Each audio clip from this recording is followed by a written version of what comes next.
Hello বন্ধুরা, কেমন আছো? আশা করি ভালো আছো। আবারও নিয়ে চলে এলাম নতুন একটা ভিডিও। ভালো লাগলে লাইক কমেন্ট করবেন আর সব বন্ধুদের কাছে ভিডিওটা পুরোপুরি শেয়ার করে দেবেন। পুরোপুরি ভিডিওটা দেখবেন, টেনে টেনে দেখবেন না, তাহলে কিছুই বুঝতে পারবেন না। যাই হোক, দেখতেই পাচ্ছ আমি এখানে ছিম নিয়ে নিয়েছি। এখানে অনেকগুলো ছিম আছে, অনেকগুলো বলতে 700 গ্রাম ছিম আছে। এই ছিমটাকে ভালো করে ধুয়ে কেটে নিয়েছি, নিয়ে আমি পাত্রের মধ্যে তুলে নিয়েছি। অবশ্য ছিমটাকে ভালো করে কেটে নিতে হবে, অবশ্য পোকামাকড় দেখে নিতে হবে। আর এখন অবশ্য ছিমে পোকা নেই, জালি জালি ছিম, অসুবিধা নেই। যাই হোক, ছিম দিয়ে এখন চিংড়ি মাছ দিয়ে রান্না হবে। কিভাবে এই রেসিপিটা করবেন সেটা একবার দেখে নিন ভালোভাবে। পুরোপুরি ভিডিওটা দেখবেন, টেনে টেনে দেখবেন না, তাহলে কিছুই বুঝতে পারবেন না। এখন আমি পাত্রের মধ্যে রেখে দিয়েছি কেটে, আর এটাকে ভালো করে ধুয়ে নিতে হবে। অবশ্য ধুয়ে টুয়ে তুলে নিয়েছি। আর ছিমটা কত কুচি কুচি ছিম, আর এমনি ছিমি দানা হয়ে গেলে বেশি ভালো লাগে, কিন্তু সেই ছিমটা অবশ্য গলে না, শক্ত শক্ত থেকে যায়। যাই হোক, আমি এখন কেটে কুটে গুছিয়ে নিয়ে নিয়েছি। এবারে আমি চিংড়ি মাছটা নিয়ে নিয়েছি।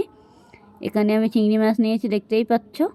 এই যে পাত্রের ভিতরে খোসা ছাড়িয়ে নিয়েছি। খোসা ছাড়িয়ে চিংড়ি মাছের যে শিরাটা থাকে সেটাও আমি ফেলে দিয়েছি। এই যে দেখতেই পাচ্ছ, চিংড়ি মাছের পিঠে দেখবে একটা শিরা থাকে, সেই শিরাটা ফেলে দিতে হবে।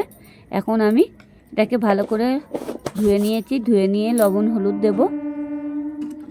হলুদ দিয়ে দিয়েছি। এবার আমি লবণ দিচ্ছি। লবণ দিয়ে চিংড়ি মাছটাকে আমি মেখে নেব ভালো করে। হাত দিয়ে দিয়ে ভালো করে চিংড়ি মাছটাকে মেখে নিতে হবে। মেখে নিয়ে কিছুক্ষণের জন্য আমি চিংড়ি মাছটা রেখে দেবো। অবশ্য চিংড়ি মাছটা মাখতে তো বেশি টাইম লাগে না, কিন্তু কাটতে যা একটু টাইম লাগে। এই যে আমার হয়ে গেল মাখা। এখন আমি রেখে দিয়েছি, কড়াই বসিয়ে দিয়ে দিয়েছি তাড়াতাড়ি করে। কড়াইতে আমি তেল দিয়ে দিয়েছি। কড়াই অলরেডি গরম হয়ে গেছে, দেখতেই পাচ্ছ। অল্প করে তেল দিয়েছি, আমার যে চিংড়ি মাছটা ছিল। এবার সেই চিংড়ি মাছটা আমি কড়াইয়ের ভিতরে দিয়ে দেবো। দিয়ে দিয়েছি। এবার এটাকে ভালো করে ভেজে নিতে হবে। চিংড়ি মাছটা লাল লাল করে ভেজে নিতে হবে অলরেডি। আর চিংড়ি মাছের যে জল ভাগটা থাকবে সেটা পুরো না থাকলে, যেন না থাকে সেরকমভাবে ভাজতে হবে। দেখতেই পাচ্ছ, এভাবে করে ভেজে নিতে হবে। চিংড়ি মাছগুলো যেটিও পাঠিয়ে দিয়েছি। চিংড়ি মাছের জল যদি থেকে যায় তাড়াতাড়ি টেনে যাবে, যার জন্য আমি পাঠিয়ে দিয়ে দিয়েছি চিংড়ি মাছটাকে।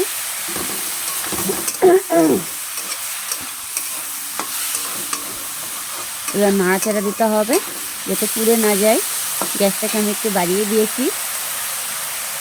চিংড়ি মাছের জল ভাতটা ছেড়ে দিয়েছে, দেখতেই পাচ্ছ। এই দেখো জলটা, মানে চিংড়ি মাছের ভিতর থেকে যে জলটা ছিল সেই জলটা বেরিয়ে আসছে। অবশ্য পুরো জলটাই টেনে যাবে, এমনভাবে ভাজতে হবে। পুরো ঝুড়ো ঝুড়ো হয়ে যাবে, চিংড়ি মাছগুলো লাল লাল হয়ে যাবে। সুন্দরভাবে ভেজে নিতে হবে চিংড়ি মাছগুলো। আর একটু খেয়াল রাখতে হবে যাতে পুড়ে না যায়, সেভাবে খেয়াল রাখতে হবে।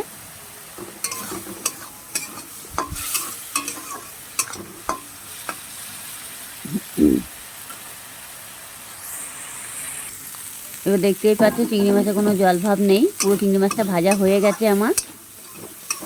এবার আমি চিংড়ি মাছটাকে ভালো করে নাড়াচাড়া দেবো, আর একটু নাড়াচাড়া দিয়ে চিংড়ি মাছটাকে এবার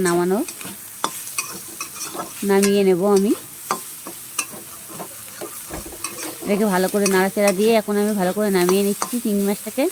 আর একটু হালকা ভাবছি হবে কি না দেখে নিই। তারপর দেখলাম না, হয়ে গেছে। এবার আমি নামিয়ে নিয়েছি। নামিয়ে নিয়ে কড়ার মধ্যে আমি আবারও তেল দিয়ে দেব।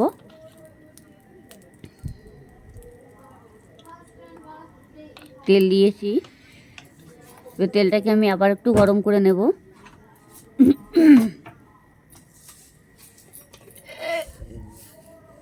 তেলটা অলরেডি গরম হয়ে গেছে। আমি এবার কালো জিরে ফোড়ন দিয়ে দিয়েছি।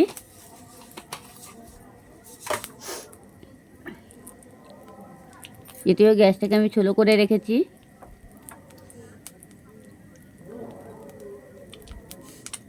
এবার আমি একটু পেঁয়াজ কুচি দিচ্ছি। আপনারা চাইলে দিতে পারো, না চাইলে নাও দিতে পারো, কোনো অসুবিধা নেই। এটি হোক, আমি চিংড়ি মাছটা দেবো তো, যার জন্য আমি একটু পেঁয়াজ কুচি দিলাম। একটা পেঁয়াজ দিলেও হবে, অসুবিধা নেই। এবার আমি এটা ভালো করে ভেজে নেবো পেঁয়াজটা। অবশ্য মানে বেশি পোড়া পোড়া করলে হবে না, একটু হালকা লালচে লালচে ভাব হয়ে যাবে, লালচে ভাবটা আসবে। এবার যে আমি ক্যাপসিকামটা কেটে রেখেছিলাম সেটা আমি দিয়ে দিয়েছি।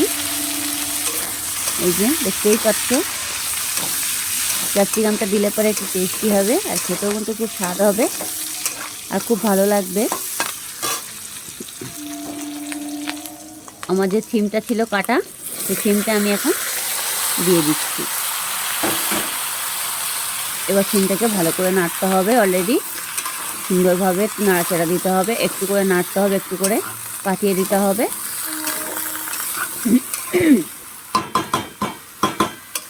অনেকগুলো সিম আছে, অবশ্য রান্না করলে অল্প একটু হয়ে যাবে। দেখে মনে হচ্ছে অনেকটা সিম, কিন্তু অনেকটা থাকবে না, অল্প একটু হয়ে যাবে। সবজি রান্না করলে এমনিই অল্প হয়ে যায়, জানোই তো সব কিছু। খেতে কিন্তু খুব স্বাদ হয় এভাবে রান্না করলে পরে। অতি অবশ্যই চেষ্টা করুন এভাবে করার জন্য ঘরে বসে এই রেসিপিটা, তাহলে অল্প ভাত, মানে অল্প সবজি থেকে ভাত খাওয়া হয়ে যাবে। দেখতেই পাচ্ছ, এখন আমি লবণ হলুদটা দেব।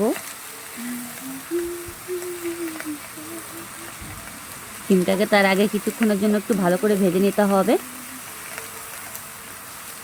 এবার আমি হলুদ দিয়ে দিচ্ছি।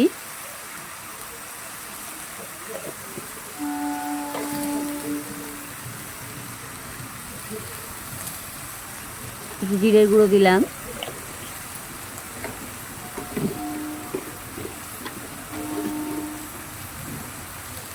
লবণ দিয়ে দিচ্ছি। লবণটা একটু বুঝে দেবেন যাতে পুড়ে না যায়, সেই বুঝে লবণটা দিতে হবে। পুড়ে গেলে কিন্তু ভীষণ বাজে লাগবে।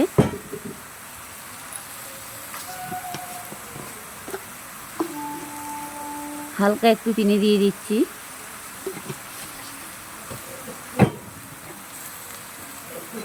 এবার এটাকে ভালো করে নাড়তে হবে। এর ভিতরে কোনো আলু দেওয়া যাবে না। আর আপনারা যদি মনে করবেন যে আলু দেব, সেটা অন্যভাবে রান্না হয়ে যাবে। আলুটা দেওয়া যাবে না বলা যাবে না, ভুল, কিন্তু আলু দেওয়া যাবে, কিন্তু সেটা অন্যভাবে হবে। তাহলে সিম চচ্চড়িটা আর হবে না। চিংড়ি মাছ দিয়ে সিম চচ্চড়ি কীভাবে করবেন অতি অবশ্যই দেখে নিন ভিডিওটা, পুরোপুরি ভিডিওটা দেখবেন। টেনে টেনে দেখবেন না, তাহলে কিছুই বুঝতে পারবেন না। চিংড়ি মাছ দিয়ে সিম চচ্চড়ি কিন্তু খেতে খুব দারুণ লাগে, আর এই ঠান্ডার সময় তো আরও বেশি মজাদার একটা খাবার। যাই হোক, এটা আমি এখন ভালো করে ঢেকে দেব। চলো, কিছুক্ষণ পরে আমি আবারও ফিরে আসছি। এবার আমি ঢাকাটা খুলে নিলাম, নিয়ে আমি আবারও নাড়াচাড়া দিতে হবে। সিমের ভিতরে কোনো জল না দিলেও চলবে, কিন্তু হালকা পরিমাণে যখন সর্ষে বাটা দিতে হবে সেই পরিমাণে একটু জল দিতে হবে। তাছাড়া আদা ছাড়া কোনো জল দেওয়া যাবে না। যেহেতু আমি সিম চচ্চড়ির মধ্যে কিন্তু আমি একটু সর্ষে বাটা দেবো।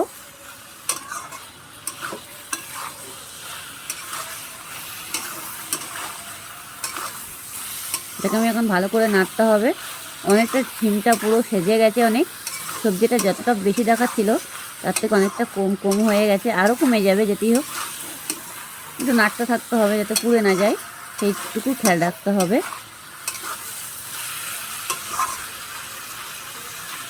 আমি আবারও এটাকে ঢেকে দেবো।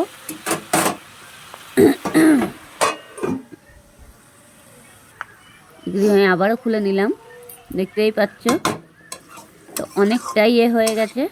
সিমটা পুরো নরম নরম হয়ে গেছে, দেখতেই পাচ্ছ।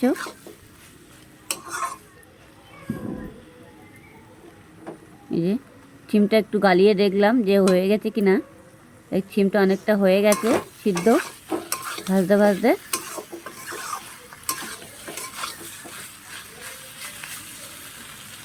যাই হোক, এবার আমি যে চিংড়ি মাছটা ভেজে রেখেছিলাম সেই চিংড়ি মাছটা এখন আমি দিয়ে দিচ্ছি সিমের ভিতরে।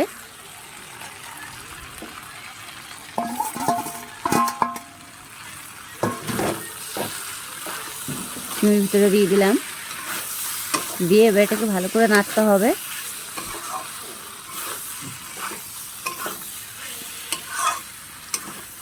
বেশি কিছু মশলাই দেওয়া লাগে না সিম চচ্চড়িতে, সুন্দর একটা রেসিপি। অতি অবশ্যই ঘরে বসে চেষ্টা করুন।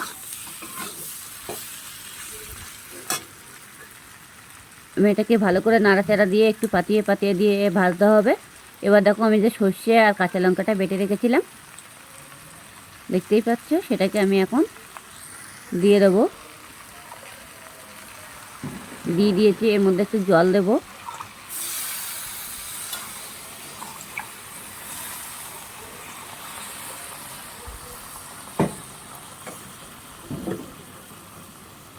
এটাকে আমি একটু ধুয়ে আবারও দিয়ে দিচ্ছি। ব্যাস, এটাকে ভালো করে নাড়াচাড়া দিতে হবে। জল যেটুকু দেওয়ার আমার দেওয়া হয়ে গেছে। এই জলেই আমার পুরো সিমটাই সিদ্ধ হয়ে যাবে আর পুরো মাখা মাখা টাইপের হয়ে যাবে সিমটা।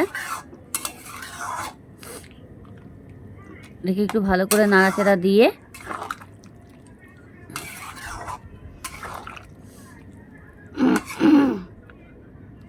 এভাবে এভাবে পাতিয়ে দিতে হবে। দিয়ে আমি আবারও ঢেকে দিতে হবে। অবশ্য ঢেকে দিলাম। আমি কিছুক্ষণ পরে আবারও ফিরে এলাম। চলো দেখো, আমার সিম চচ্চড়িটা পুরোটাই হয়ে গেছে অনেকটা, কিন্তু ঝোলটা আরেকটু কমবে। ঝোলটা কমে গেলে আরও বেশি ভালো লাগবে।